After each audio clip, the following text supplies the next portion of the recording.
how to add favorite locations on transit app. Hello everybody, welcome to today's tutorial.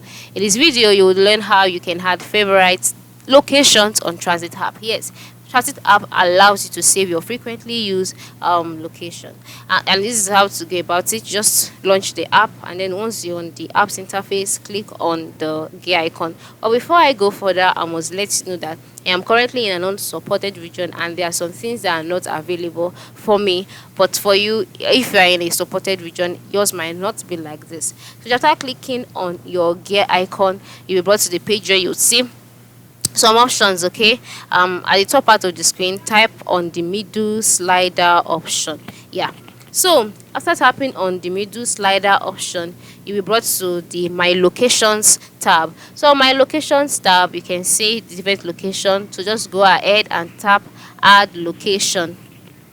All right, and then you have options. Okay, you can decide to enter the location address, you can decide to choose from the map, you can decide to even set it as your current location.